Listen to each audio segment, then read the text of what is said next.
Distribuição Europa Filmes do Brasil. Versão brasileira Lip Sync, São Paulo. História das religiões.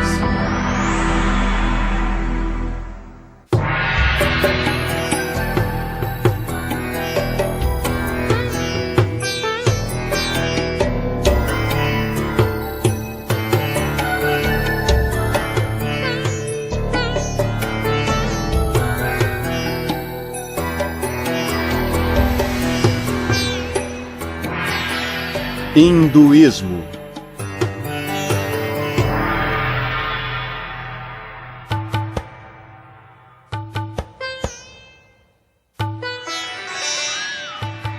Todos os dias antes do amanhecer, incontáveis hindus levantam para se banharem. Em sua maioria vivem na Índia, mas também em lugares distantes como Singapura e Washington. O banho matinal não apenas purifica seus corpos, mas também seus espíritos. Em seguida, vários hindus realizam um ritual conhecido como puja. Trata-se de um ato de adoração durante o qual queimam incensos e fazem oferendas de flores, frutas, leite ou doces para uma estátua ou imagem de um entre as centenas de deuses, deusas ou espíritos hindus. Alguns praticam um sistema de exercícios conhecido como yoga. Praticam o controle da respiração, sentados por várias horas na famosa postura de lótus.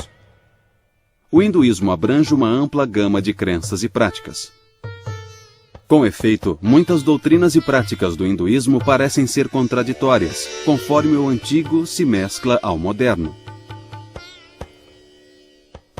O significado mais comum da palavra sânscrita Veda é verdade ou conhecimento, e tem relação com a palavra wit, da língua inglesa. Mas a palavra Veda costuma ser especificamente utilizada em referência às antigas escrituras hindus. As partes mais antigas dos textos védicos estão organizadas em 4 conjuntos distintos de versos chamados Samhitas. O Rig Samhita, por si só, contém mais de 1000 hinos individuais, compostos de mais de 10.000 versos divididos em 10 livros. Segundo a tradição hindu, sábios inspirados, denominados rishis, teriam ouvido esses versos diretamente dos deuses. Cada um desses poemas religiosos é dirigido em geral a um dos deuses, deusas ou espíritos védicos, os quais representam forças naturais, tais como o sol, a lua e o vento. O deus mencionado com mais frequência é Indra, que se assemelha ao Zeus da mitologia grega. Vários poemas do Rig Samhita louvam a majestade e o poder de Indra. Louvo o heróico Indra, cujo poderoso trabalho separou a terra do céu. Indra conduz o sol como uma veloz carruagem que o traz aos seus adoradores. Como um rio, ele está sempre ativo e nunca descansa. Com a luz, ele destrói a escuridão. Na antiga tradição hindu de adoração e sacrifício, os 1028 hinos do Rig Veda eram recitados durante as cerimônias religiosas. Alguns desses versos ainda são recitados em casamentos, funerais e ritos de iniciação.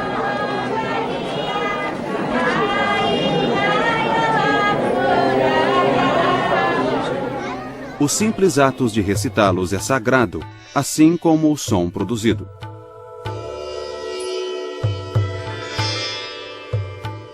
Os eruditos modernos não conhecem em detalhes os rituais religiosos praticados durante os tempos védicos, mas eles sabem que a poesia do Rig Samhita era recitada como parte de rituais muito complexos. A realização de tais rituais podia durar semanas, meses ou até um ano. A presença de vários sacerdotes era necessária, pois cada um se especializava em uma das partes da cerimônia. Durante a Era Védica, a atividade devocional mais especializada era o ritual do soma. Soma era um líquido obtido pela maceração de certos vegetais. Enquanto colhiam as plantas, os sacerdotes cantavam hinos relacionados à busca e ao corte da planta do soma.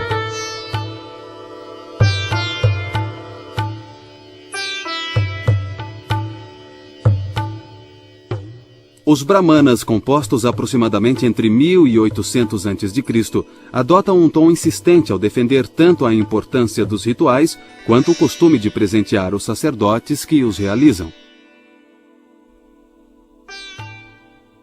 De fato, muitos dos Upanishads, os quase 300 últimos livros que compõem os textos védicos, censuravam o sistema religioso védico prestes a desaparecer e a ser substituído. Com efeito, os primeiros textos védicos não mencionam as crenças e as práticas que os contemporâneos costumam associar ao hinduísmo. Os Samhitas indicam que os antigos indianos comiam carne de vaca. Mas ao longo dos séculos, a vaca tornou-se um animal sagrado, um símbolo da fertilidade da terra. Comer sua carne tornou-se um pecado. Os primeiros Vedas descrevem uma vida após a morte. Posteriormente, os Upanishads introduziram uma ideia diferente, a reencarnação. Os hindus passaram a acreditar que as almas não iluminadas estão presas a um ciclo contínuo de morte e renascimento. Moksha, a liberdade do doloroso ciclo de morte e renascimento, tornou-se a meta dos que se dedicam à meditação e à autodisciplina. É provável que as crenças e práticas védicas tinham sido ofuscadas por revoltas religiosas contra a dominação dos sacerdotes e seus rituais rebuscados. As tradições religiosas do jainismo e do budismo, iniciadas no século VI a.C., viriam a se tornar os mais famosos desses movimentos de protesto. O budismo e o jainismo foram, em parte, uma reação ao sistema de castas. Esse sistema é composto de 4 níveis: os brahmanes, ou sacerdotes, os kshatriyas, ou guerreiros, os vaishyas, ou trabalhadores, e os shudras, ou intocáveis. Essas castas eram rígidas e não era possível transitar entre elas. Uma mulher poderia mudar de casta através do casamento, mas o homem ficava preso à sua casta, nascia em uma casta e tinha que seguir as regras de comportamento daquela casta. Os brahmanes eram encarregados dos rituais, e em sua ausência a casta mais elevada se ocupava dos rituais. A obsessão por rituais marginalizou grandes setores da população, alienou-os totalmente de qualquer crença espiritual ou religiosa, pois não podiam tomar parte desses rituais. Eles podiam contratar um brahmane para realizar o ritual, mas não participavam do ritual propriamente dito, ficavam alheios a ele. O desenvolvimento do budismo e do jainismo tem aí uma de suas razões, sendo uma reação contra o extremismo de casta e de ritual. As doutrinas filosóficas e éticas dos jainistas e dos budistas mudaram a natureza do hinduísmo. Os rituais védicos foram ficando em segundo plano a partir do século VI a.C. Teve início uma nova era de desenvolvimento do hinduísmo.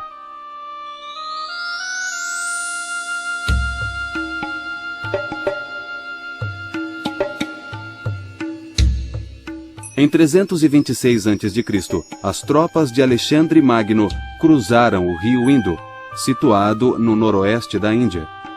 Na época, a iminência do ataque parecia evidente, e os dirigentes de vários territórios indianos haviam se associado.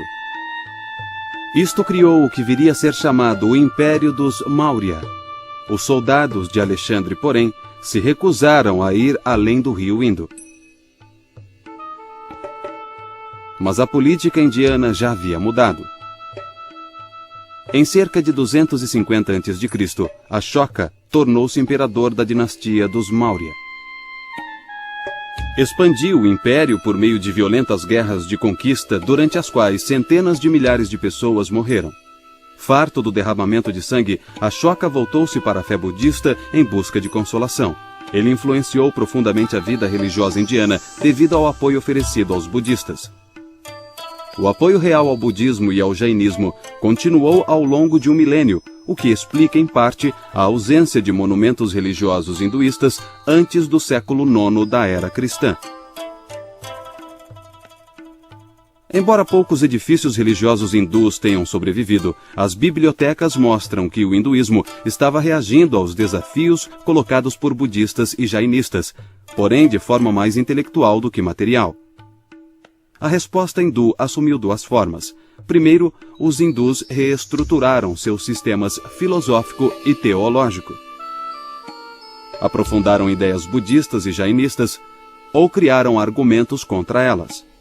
Por exemplo, os hindus aceitaram a crença em reencarnações.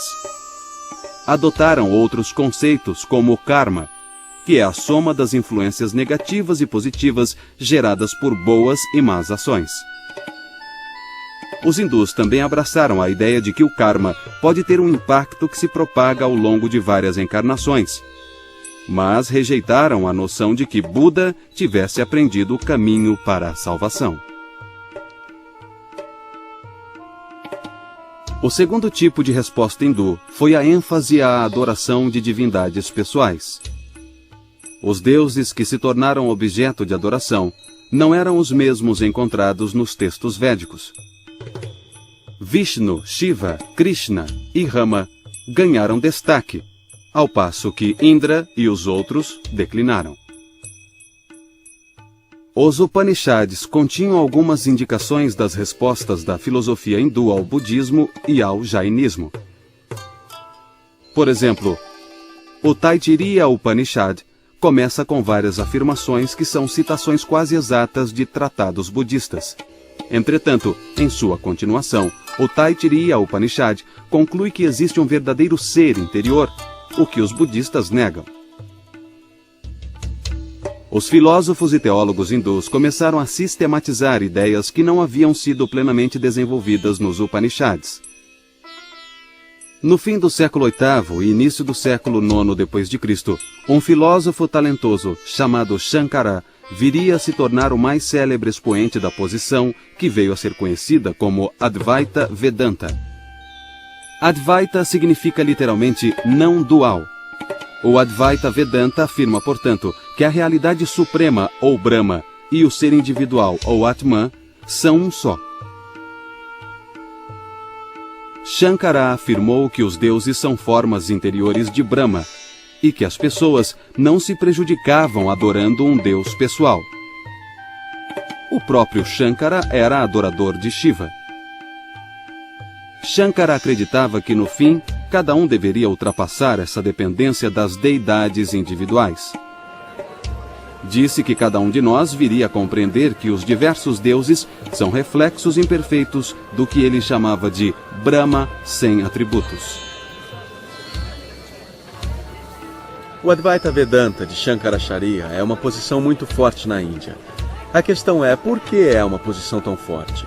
Os românticos alemães do século XIX e particularmente Schopenhauer se interessaram muito pelo Advaita Vedanta. Por quê? Porque é não dual. E isso era bem diferente das tradições que os românticos alemães viam penetrar na Europa desde o tempo de Cristo. Então, em vez de olhar para o similar às suas próprias tradições, posições dualistas, eles dirigiram seu olhar para o não dualismo. Embora essa posição seja certamente interessante e atualmente seja adotada por muitos hindus, sendo também aquela que as pessoas costumam assimilar ao hinduísmo, nem todos os hindus acreditam nela. Existem posições duais, posições dualistas, posições Dvaita, nas quais Atman e Brahma são vistos como separados, distintos, como dois.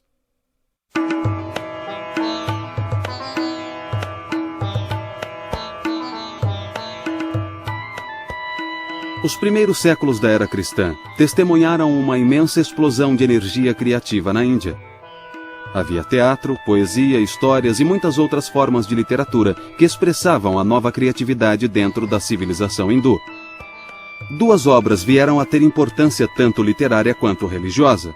Uma delas foi o poema épico chamado Mahabharata, cujo título poderia ser traduzido por O Grande Livro dos Bharatas. Bharat foi o ancestral de duas famílias reais, os Kauravas e os Pandavas. 5 príncipes Pandavas perderam seus direitos de reinar num jogo de dados. Os Kauravas ganhavam o reino, que deveria ser devolvido aos Pandavas depois de um período de 13 anos. Mas no 13º ano, os Kauravas não cumpriram sua promessa. O resultado foi a Grande Guerra dos Bharatas. 18 capítulos específicos do Mahabharata tornaram-se, por sua própria conta, uma escritura sagrada. Esses 18 capítulos são conhecidos como Bhagavad Gita, que significa Canto do Senhor.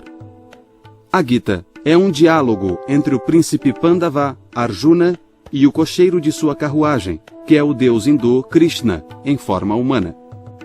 Krishna instrui Arjuna sobre a natureza da realidade. A certa altura, Arjuna olha para as fileiras opostas do campo de batalha, para o exército dos Kaurava. Entre os seus oponentes estão seus primos, um antigo mestre e outros amigos. Ele se enche de terror e remorso ao pensar que terá que matá-los. Ao longo da Gita, Krishna ouve com paciência enquanto Arjuna se aflige ao pensar nas potenciais consequências da matança. Krishna refuta cada uma das objeções de Arjuna, revelando sua própria natureza divina. O guerreiro Arjuna logo se conscientiza de que Krishna determina o curso de todos os acontecimentos. E Krishna diz a Arjuna que seu dever divinamente estabelecido é o de lutar. Não podemos esquecer que Arjuna é um guerreiro, nasceu como um guerreiro. E Krishna está apenas lhe indicando que ele deve seguir seu Swadharma, sua natureza, a natureza do seu ser que, como Kshatriya, como guerreiro, é a de lutar, independentemente de suas relações com seus oponentes.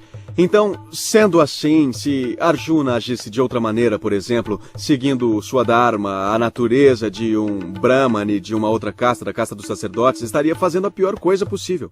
Arjuna é um guerreiro e, como tal, seu dever ou dharma é lutar. Arjuna deve lutar. Krishna declara que nenhum karma negativo resultará disso desde que Arjuna se concentre na tarefa em si mesma, realizando-a sem desejo de ganhos pessoais. Como Krishna diz a Arjuna: Estes nossos corpos perecem, mas as Escrituras declaram que a alma é eterna, indestrutível e insondável. Sendo assim, lute, ó filho de Pandu. Aqueles que acreditam matar e aqueles que acreditam que são mortos não compreendem verdadeiramente que não matam e não são mortos. A civilização hindu tem uma longa história. Seus membros mais instruídos e cultos têm uma tendência a preservar formas mais antigas de sua cultura. Eles aceitam novas formas como se fossem meras extensões do sistema anterior. Novas formas e novas ideias apenas adicionam mais camadas de cultura, coexistindo com crenças e costumes mais antigos. Alguns autores confundiram a persistência das formas antigas com imutabilidade e estagnação, mas isso também proporciona um sentido de permanência, assimilando ao mesmo tempo grandes mudanças. A religião hindu não tem um fundador específico. Há muitas crenças na tradição de que foram herdadas. Algumas pessoas adotam uma crença devocional em relação ao Supremo, outras seguem um caminho de Gyana, que é o caminho do conhecimento e do reconhecimento. Existem várias abordagens. Existe o Karma Yoga, que é o caminho do serviço desinteressado, e assim por diante. Praticamente qualquer tradição ou crença que é seguida tem algum paralelo dentro da tradição hindu. O símbolo pode ser ligeiramente diferente, mas o que representa tem seu paralelo dentro da tradição hindu. Na Índia é possível viver numa casa onde mora 3 ou 4 pessoas, e cada uma se aproxima do Supremo de uma maneira particular. Na verdade, pode até haver um cristão morando na casa e outro morador pode ser um hindu, todos morando na mesma casa. E todos têm respeito um pelos outros. Porque o fundamento do hinduísmo é um mesmo ser se manifestando de diversas maneiras. Em outra categoria de livros, chamados Dharma Shastras, ou livros da lei, os escritores brahmanes da Índia descreveram a vida como uma série de categorias lógicas. Por exemplo, dividiram a vida do homem, mas não a da mulher, em estágios distintos. Durante a juventude, um homem deve ser estudante e aprender os Vedas de um professor experiente. Depois deve tornar-se um chefe de família, responsabilizando-se pela reprodução e preservação do mundo material. Um homem que avança em idade deve ir se afastando das coisas do mundo. Se por um lado as leis de Manu preconizam o celibato dos jovens, um outro texto hindu dos primeiros séculos da era cristã, o Kama Sutra, instrui quanto às várias maneiras que o homem e a mulher maduros podem utilizar para usufruir dos prazeres do amor. O Kama Sutra tornou-se um manual sexual famoso ou infame. O Kama Sutra descreve em linguagem parcialmente metafórica um impressionante número de técnicas de relação sexual. Neste ponto parece haver uma contradição entre o gozo dos prazeres do corpo e o cuidado com a alma. Mas devemos nos lembrar de que os hindus acreditam que diferentes comportamentos são adequados a cada estágio da vida. O estudante deve ser celibatário, e o chefe de família deve se envolver com a paixão sensorial. Esta abordagem parece colocar cada coisa em seu devido lugar. Tal esforço para incluir todas as possibilidades humanas dentro do sistema levou alguns a considerarem o hinduísmo um estilo de vida mais do que como religião, no sentido europeu e americano.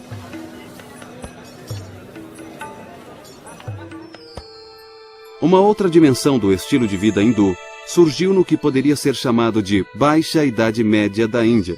Esta nova dimensão era um sistema bastante desenvolvido de astrologia e continuou a ser parte importante da vida hindu. Extensos manuais sobre o assunto eram facilmente encontrados, e o astrólogo de calçada tornou-se uma figura importante em todas as cidades e vilarejos.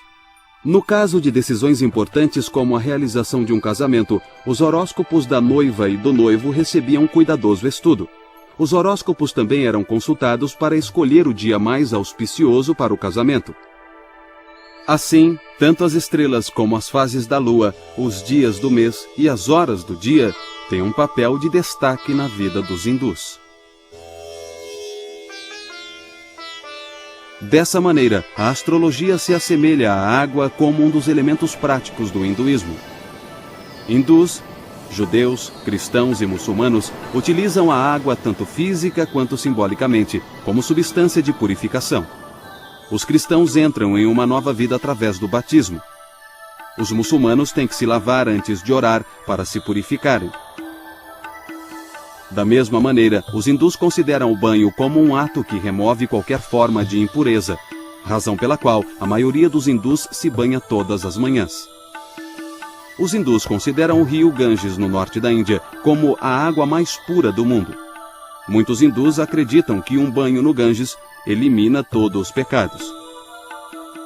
Os idosos às vezes escolhem passar seus últimos dias à beira desse rio, particularmente em uma das cidades sagradas por onde ele flui. Após a morte, eles são cremados e suas cinzas são espalhadas sobre o rio.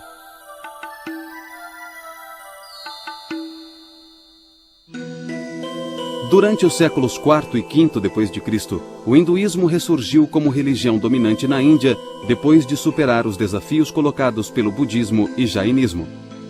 Os milhares de templos construídos durante esse período eram apenas os símbolos mais óbvios do renascimento hindu. Ellora, localizada na Índia Central, perto da cidade de Aurangabad, apresenta uma série de grutas que foram ampliadas e decoradas por muitas gerações de escultores de pedra. O mais impressionante monumento de Ellora, contudo, é o templo Kailasana, do século VIII, dedicado a Shiva. Por meio da construção de templos, a iconografia, o simbolismo visual da estatuária religiosa, tornou-se muito importante. Em culturas nas quais poucas pessoas eram capazes de ler, os símbolos conhecidos permitiam que os iletrados compreendessem a mensagem transmitida pelas construções religiosas. Os vários deuses e as histórias dos seus feitos adquiriram uma forma padronizada de apresentação. Shiva, por exemplo, é frequentemente retratado como um dançarino.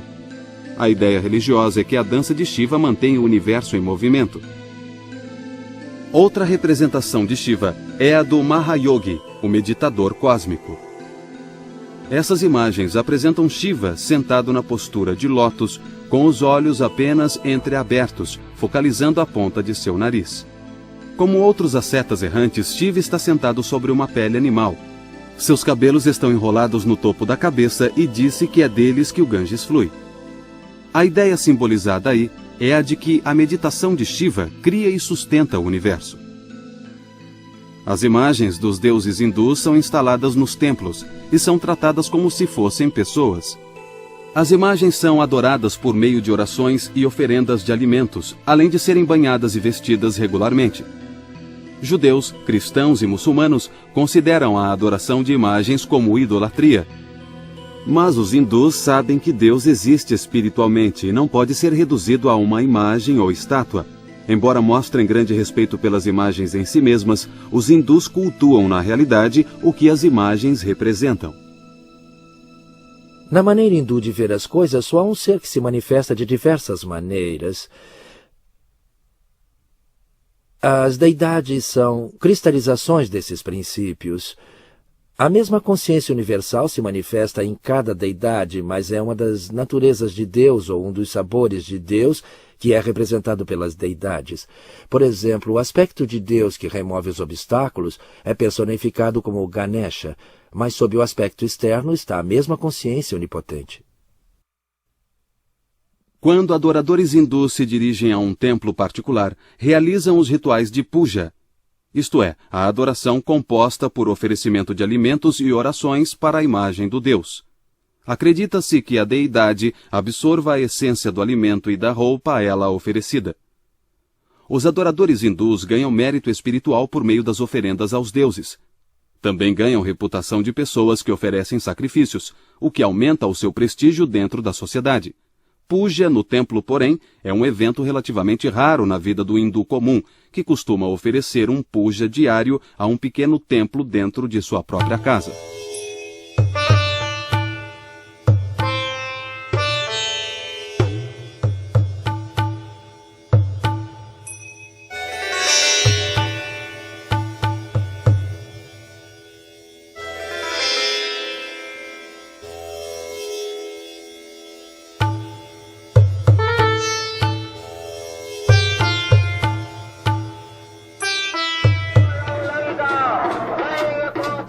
No hinduísmo, não existe um dia específico do Senhor, ou Sabá, como têm os judeus e os cristãos, embora os hindus celebrem frequentemente festivais em homenagem a um deus ou outro. Um dos mais famosos entre esses festivais é o Ram Lila, ou Saga de Rama, que é especialmente popular no norte da Índia. O Ramayana é quase tão popular e influente quanto os Mahabharata e seus capítulos sagrados, a Bhagavad Gita. No Ramayana, o deus Rama assume a forma humana de um príncipe. A história se desenrola em torno do sequestro de Sita, esposa de Rama, pelo demônio chamado Ravana. Rama e seu irmão Lakshmana buscam Sita e seu capturador, e disso decorrem muitas aventuras. Rama faz uma aliança com Hanuman, e finalmente ele e Lakshmana confrontam o demônio na ilha do Sri Lanka. Utilizando o poder divino de Rama e de milhares de macacos do exército de Hanuman, os heróis matam o demônio.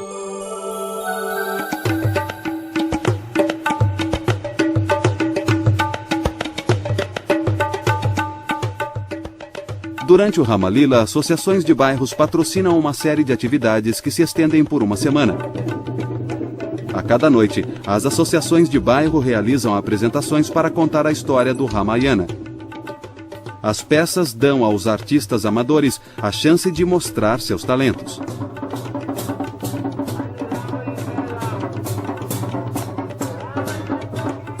As associações de bairro também constroem um imenso boneco do demônio Ravana em papel machê.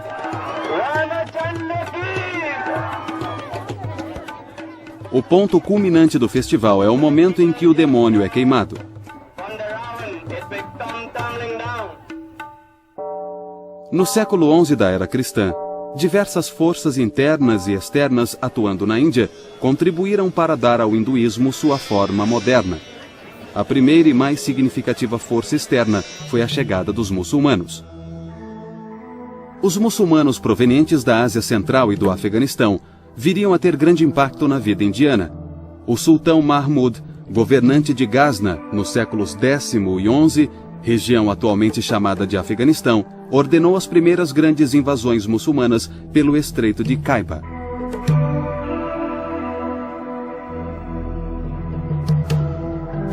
Suas motivações principais eram aparentemente econômicas. Mahmud queria transformar Ghazna, a cidade capital, em uma das maiores cidades do mundo islâmico. Ele tentou atrair para sua corte os mais destacados poetas, figuras literárias e eruditas. Mas isso exigia mais riquezas do que as geradas pelo reino. Mahmud voltou-se então para os templos de sua vizinha, a Índia. Seu patrimônio era abundante em pedras preciosas. Mahmud cobiçou os objetos de ouro e prata que ele via dedicados à idolatria. Foi uma excelente oportunidade para associar pura ganância a zelo religioso. Os exércitos muçulmanos começaram a entrar na Índia regularmente. Mahmud de Ghazna foi o primeiro de uma longa série de conquistadores e imigrantes muçulmanos que foram para a Índia a partir da Ásia Central, do Irã e do Afeganistão. Todos foram fazer fortuna na Índia. O Islã tornou-se forte na Índia e influenciou o hinduísmo de duas maneiras. O misticismo islâmico muitas vezes se mesclou ao misticismo hindu e seu monoteísmo acentuou as tendências monoteístas hindus. Por outro lado, a maioria dos hindus rejeitou o Islã. Essa reação negativa fortaleceu suas próprias crenças religiosas hindus.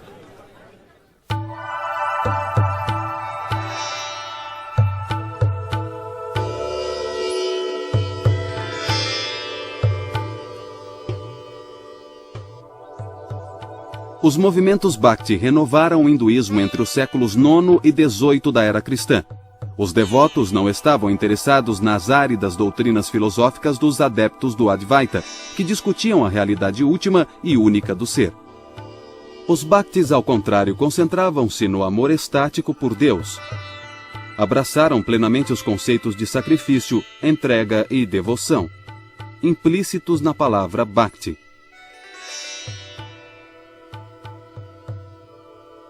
Os movimentos Bhakti também eram altamente pessoais. Os Bhaktis adoravam um Deus pessoal e não o ser absoluto, sem atributos descrito pelos adeptos do Advaita.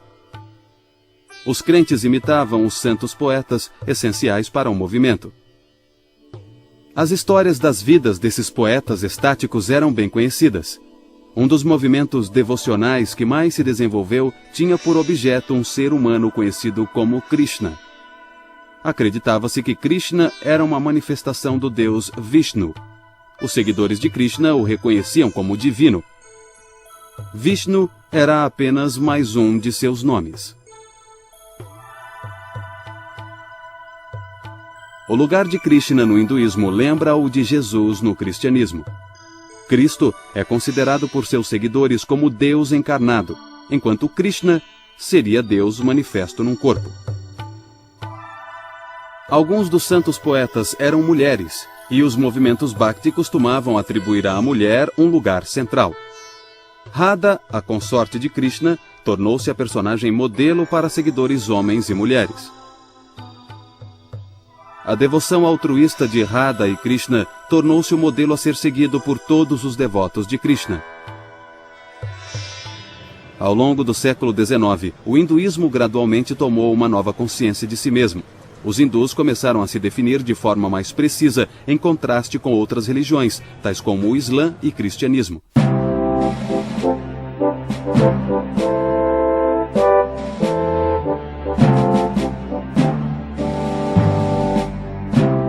Quando chegaram à Índia no início do século XVII, comerciantes britânicos buscaram concessões comerciais dos imperadores mongóis que eram muçulmanos. Posteriormente, perceberam que a maioria do povo não era muçulmana. Foi somente no início do século XIX que o termo hinduísmo se disseminou. Os indianos adotaram o termo cunhado pelos ingleses.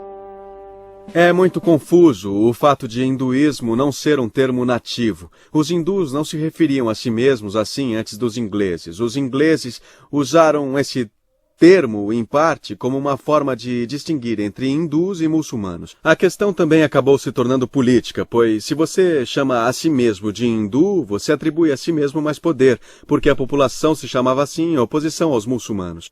Sendo assim, o termo não é nativo. Atualmente, é claro, ele ganhou vida própria e é usado pelos indianos para descrever essas religiões do sul da Ásia. As religiões que excluem o Islã, o cristianismo, o budismo e o jainismo são todas chamadas hinduísmo. É um termo abrangente. Ram Mohan Roy foi uma das figuras principais envolvidas no moderno desenvolvimento do hinduísmo. Roy dizia que o declínio das crenças e costumes sociais hindus era decorrência de séculos de dominação muçulmana. Com pouco mais de 20 anos, Roy começou a adquirir terras. Ele se mudou para Calcutá, a capital da Índia Britânica. Lá começou a emprestar dinheiro aos jovens ingleses que trabalhavam para a Companhia das Índias Orientais. Mais tarde, Roy recebeu um cargo no setor financeiro da companhia e isso lhe deu um acesso ainda maior aos ingleses. Ram Mohan Roy celebrava o governo britânico que, em suas palavras, trazia a benéfica influência de um tratamento benévolo e indulgente. Roy acreditava que o domínio britânico permitiria que os hindus retomassem os puros ensinamentos do seu passado ancestral. Outra tendência teve início no século XIX, a ligação entre hinduísmo e política indiana. Bal Gangadhar Tilak foi um líder que percebeu rapidamente que o recurso à religião poderia mobilizar as massas hindus. Tilak era um implacável oponente do domínio britânico. Embora fosse instruído em direito, recusou-se a ter qualquer relação com as carreiras disponíveis nas cortes britânicas. Em vez disso, tornou-se editor do jornal denominado Kesari, que era publicado em Marathi, a língua de sua região natal. As ideias defendidas por Tilak o levaram à prisão inúmeras vezes, acusado de incitar oposição aos britânicos e conflitos coletivos. Os ingleses impuseram severa censura aos discursos políticos na Índia. Quando Tilak morreu em 1920, ele era provavelmente o líder mais popular do Partido do Congresso Nacional Indiano. Sua retórica anti-britânica teve consequências duradouras. Mohandas Gandhi nasceu num pequeno vilarejo em Porbandar, no estádio de Gujarat, na costa ocidental da Índia. Seu pai era primeiro-ministro do governo local. A família de Gandhi pertencia à casta Bania, de mercadores hindus. Ao longo dos séculos, eles haviam absorvido profundamente os princípios éticos do jainismo, particularmente os ensinamentos de Ahimsa, ou total não violência.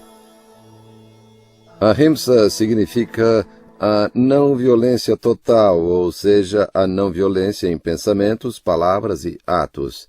E essa filosofia de Ahimsa não pode ser realizada plenamente pelos indivíduos ou pessoas comuns. Mas Gandhi tinha a seguinte percepção, como um estudante na escola. Ele ou ela aspira a receber nota 10, mas nem todos os estudantes que frequentam a escola têm nota 10, mas todos esperam alcançá-la.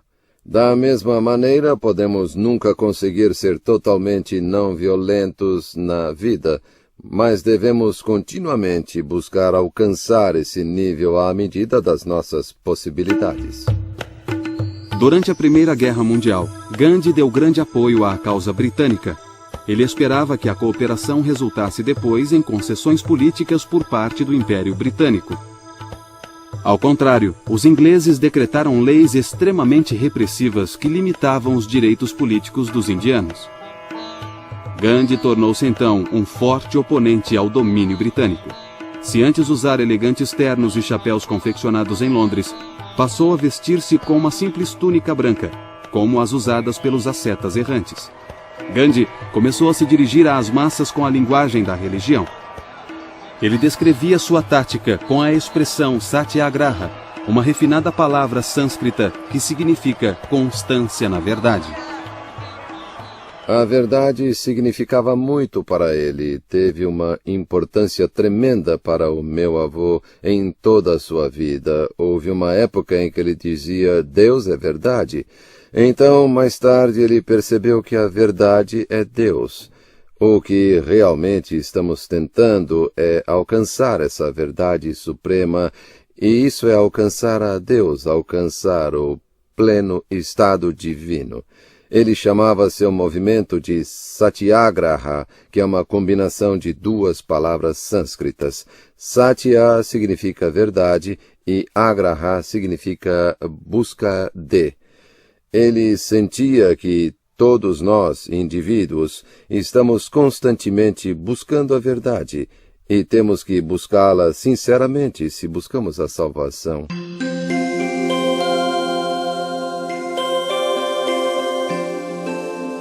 Gandhi aprendera muito com Tilak sobre como recorrer à religião para impelir as massas indianas. Mas ao contrário de Tilak, que elogiava atos políticos violentos, Gandhi enfatizava a tolerância e o caráter inclusivo do hinduísmo. Em vida, Gandhi tornou-se conhecido como Mahatma, um título cujo significado é grande alma.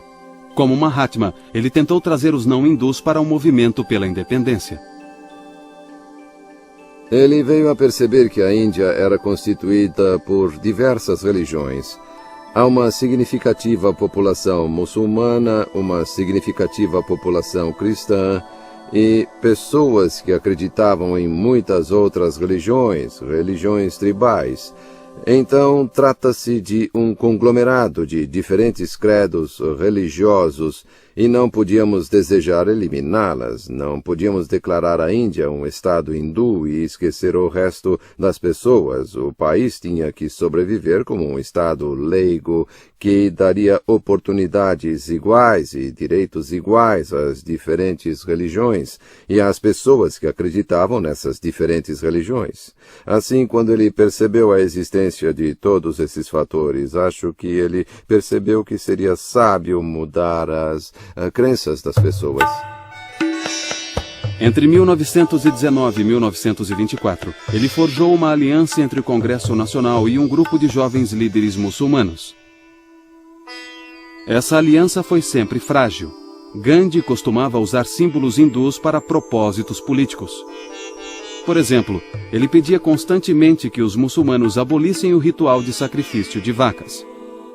Os muçulmanos não faziam objeção ao consumo de carne de boi, e na festa de comemoração do sacrifício de Abrão, frequentemente realizavam um sacrifício ritual de vacas. Como Tilak, Gandhi adotou a vaca como símbolo da Índia hindu. Em seu espírito, a mãe vaca estava intimamente associada à mãe Índia. Se os muçulmanos consideravam a abordagem de Gandhi hindu demais, muitos outros pensavam que Gandhi era insuficientemente hindu. Não acho que ele era um hindu no sentido tradicional. Não praticava nenhum dos rituais do hinduísmo. Não acreditava nesses rituais. Ele acreditava no respeito a todas as religiões do mundo. E por isso ele as estudava. De fato, uma de suas frases famosas é que um estudo amigável de todas as escrituras é um dever sagrado de todos os indivíduos. Ele realizou esse estudo amigável. Estudou a Bíblia, estudou o Antigo Testamento, estudou o Alcorão e tudo mais. Ele estudou todas essas escrituras e extraiu de cada uma delas o que achou que seria útil para a sua vida pessoal, incorporando isso em seu estilo de vida. Ele foi capaz de demonstrar respeito por todas as diferentes religiões e delas incorporar o que achava útil. E, de certa maneira, poderíamos dizer que sua religião e sua prática da religião, embora fosse substancialmente hindu, era também substancialmente ecumênica.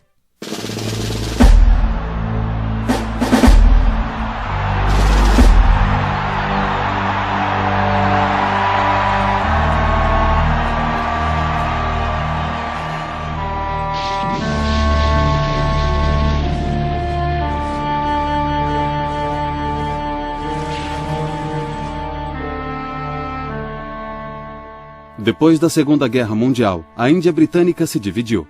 Um novo país chamado Paquistão era majoritariamente muçulmano e a Índia era majoritariamente hindu. Vários milhões de muçulmanos permaneceram na Índia e Gandhi se empenhou em desfazer a fissura entre muçulmanos e hindus. Muitos começaram a ridicularizá-lo, chamando-o de Mohamed Gandhi.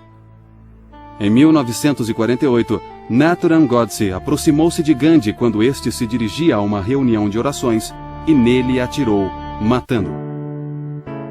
Como podemos constatar, o debate continua no interior do hinduísmo a respeito da natureza dessa religião. O hinduísmo não é apenas uma crença viva, é também uma crença vívida e uma grande variedade de crenças e práticas coexistem dentro dele. Após quase 40 séculos de existência, o hinduísmo continua em formação.